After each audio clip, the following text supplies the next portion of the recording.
Hello everyone. रघुवर GK में आप सभी का स्वागत है। आज हम लोग सीडीपी अर्थात चाइल्ड डेवलपमेंट एंड पेडागोजी के टॉप 20 क्वेश्चंस का डिस्कशन करेंगे। यह वीडियो आपके एग्जाम के दृष्टिकोण से काफ़ी इंपॉर्टेंट रहने वाला है, तो आप वीडियो को अंत तक देखें और वीडियो पसंद है तो चैनल को सब्सक्राइब जरूर करें। तो चलिए आज का क्लास हम स्टार्ट करते हैं। हमारा पहला प्रश्न है, विशिष्ट बालकों के अंतर्गत निम्न में से कौन सा बालक आता है। हमें बताना है कि विशिष्ट बालकों के अंतर्गत निम्न में से कौन सा बालक आता है। तो ऑप्शन ए है पिछड़ा बालक, ऑप्शन बी है प्रतिभाशाली बालक, ऑप्शन सी है मंदबुद्धि बालक या ऑप्शन डी है उपरोक्त सभी। तो ध्यान देंगे, विशिष्ट बालक के अंतर्गत आपका पिछड़ा बालक भी आता है, प्रतिभाशाली बालक भी आता है और मंदबुद्धि वाले बालक भी आते हैं। तो हमारा सही आंसर हो जाएगा ऑप्शन डी उपरोक्त सभी। नेक्स्ट क्वेश्चन को देखते हैं। प्रतिभाशाली बच्चे, हमें प्रतिभाशाली बच्चों के बारे में बताना है। तो ऑप्शन ए है बिना किसी की सहायता के अपने सामर्थ्य का पूर्ण विकास करते हैं। तो ऐसा बात नहीं है कि जो बच्चे आपका प्रतिभाशाली होते हैं वे किसी की सहायता नहीं लेते हैं। तो ऑप्शन ए हमारा नहीं होगा। ऑप्शन बी है मानव के लिए महत्वपूर्ण किसी भी क्षेत्र में अस्वभावतः अच्छा निष्पादन करते हैं। उसके बाद ऑप्शन सी है सामान्यतः शारीरिक रूप से कमज़ोर होते हैं। तो प्रतिभाशाली बच्चे आपका शारीरिक रूप से कमज़ोर भी नहीं होते हैं और सामाजिक अंतःक्रिया में अच्छे नहीं होते, तो ये भी नहीं हो सकता है। ऑप्शन डी है सामान्यतः अपने शिक्षकों को पसंद नहीं करते। तो आपका जो प्रभावशाली आपका बच्चे होते हैं वे आपका शिक्षकों को भी पसंद करते हैं, तो ये भी नहीं होगा। हमारा सही आंसर हो जाएगा ऑप्शन बी कि प्रतिभाशाली बच्चे मानव के लिए महत्वपूर्ण किसी भी क्षेत्र में अस्वभावतः अच्छा निष्पादन करते हैं। नेक्स्ट क्वेश्चन को देखते हैं। वंचित बालक निम्नलिखित में से किसे कहा जा सकता है। वंचित बालक किसे कहा जाएगा यह हमें बताना है। तो ऑप्शन ए हमारा है सामाजिक रूप से वंचित, ऑप्शन बी है आर्थिक रूप से वंचित या ऑप्शन सी है शैक्षिक रूप से वंचित या ऑप्शन डी है उपरोक्त सभी।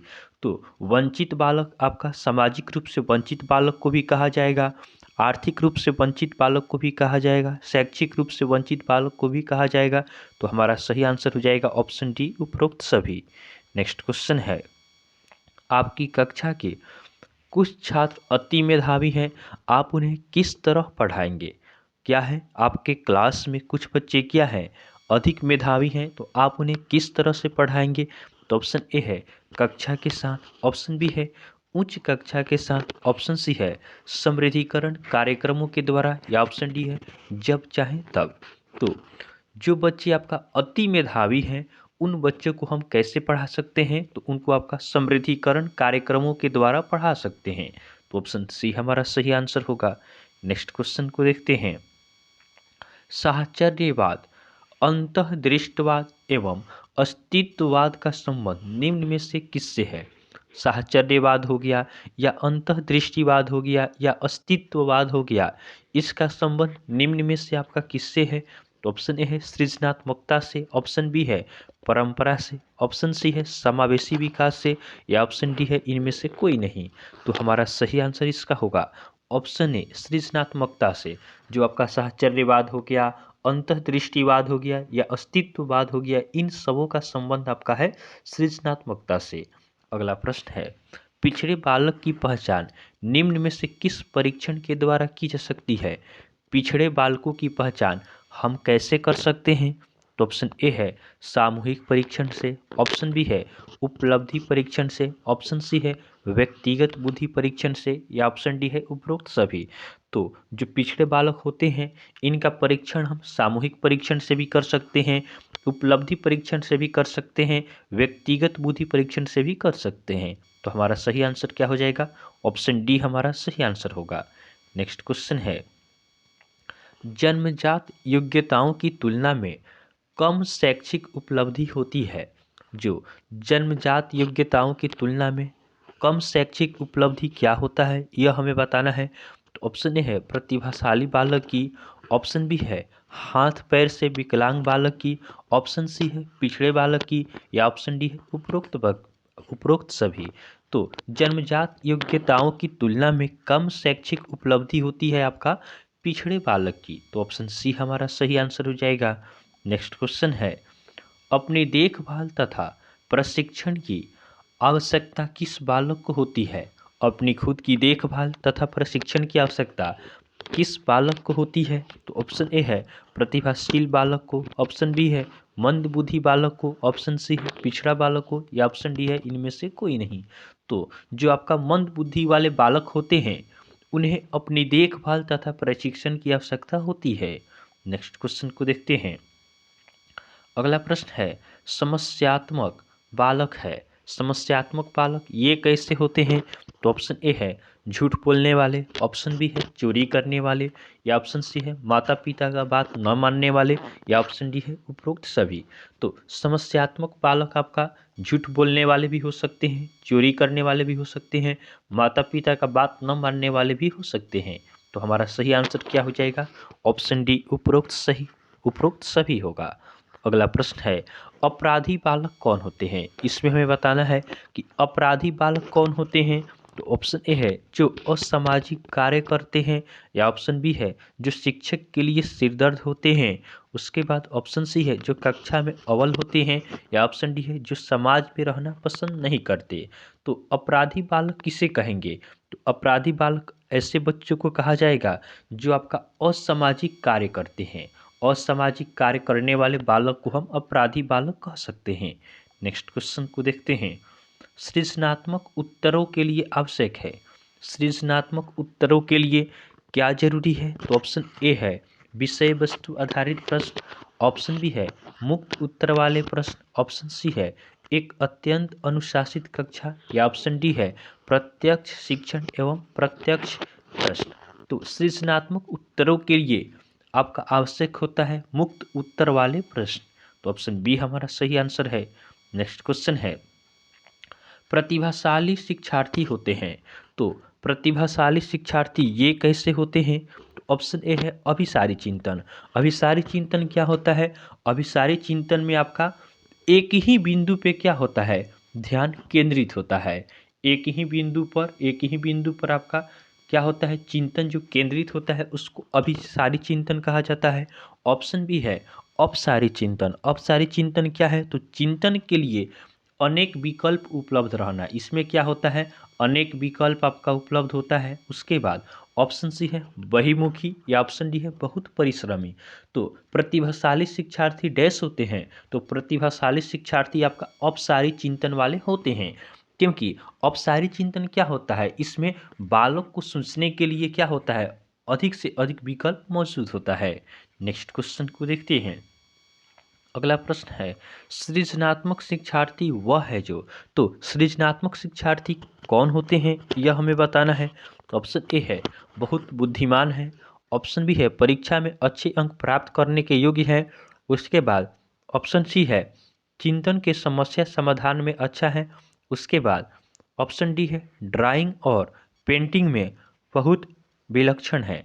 तो सृजनात्मक शिक्षार्थी वह है जो आपका पार्श्व चिंतन और समस्या समाधान में अच्छे होते हैं। यहाँ पे दिया है पार्श्व चिंतन। तो पार्श्व चिंतन क्या होता है? तो किसी समस्या का नए तरीके से देखना और नया समाधान निकालना, यह आपका पार्श्व चिंतन कहलाता है। नेक्स्ट क्वेश्चन को देखते हैं। प्रतिभाशाली विद्यार्थी अपनी क्षमताओं को तब विकसित कर पाएंगे जब। तो प्रतिभाशाली विद्यार्थी जो होते हैं अपनी क्षमताओं को कब विकसित कर पाएंगे यह हमें बताना है। तो ऑप्शन ए हमारा है बार बार उनकी परीक्षा होगी, ऑप्शन बी है वे अन्य विद्यार्थियों के साथ अधिगम प्रक्रिया से जुड़ते हैं, ऑप्शन सी है उन्हें अन्य विद्यार्थियों से अलग किया जाएगा, ऑप्शन डी है वे निजी कोचिंग कक्षाओं में पढ़ेंगे। तो इस प्रश्न का हमारा सही उत्तर होगा कि प्रतिभाशाली विद्यार्थी अपनी क्षमताओं को तब विकसित कर पाएंगे जब वे अन्य विद्यार्थियों के साथ अधिगम प्रक्रिया से जुड़ते हैं। ध्यान से देखेंगे, कभी भी आप एग्ज़ाम देते हैं तभी आपका आकलन हो पाता है। आप अकेले से पढ़ेंगे, अकेले में एकांत से पढ़ते हैं, तो इसमें आप अपना क्या नहीं कर सकते हैं? आप नहीं कर सकते हैं कि आप कितने तेज हैं या कितने आपका ज्ञान नहीं है। तो अगर आप क्लास में पढ़ते हैं, 2-4 स्टूडेंट के साथ पढ़ते हैं, तो इससे आपको आकलन होता है कि आपका ज्ञान कहाँ तक है। नेक्स्ट क्वेश्चन को देखते हैं। अगला प्रश्न है, सृजनात्मकता को डैश की अवधारणा से संबंधित माना जाता है? सृजनात्मकता को डैश की अवधारणा से संबंधित माना जाता है? तो ऑप्शन ए है रावदार बौद्धिकता, ऑप्शन बी है अभिसृत सोच, ऑप्शन सी है विविध सोच, या ऑप्शन डी है द्रव बौद्धिकता। तो सृजनात्मकता को आपका विविध सोच की अवधारणा से संबंधित माना जाता है। नेक्स्ट क्वेश्चन को देखते हैं।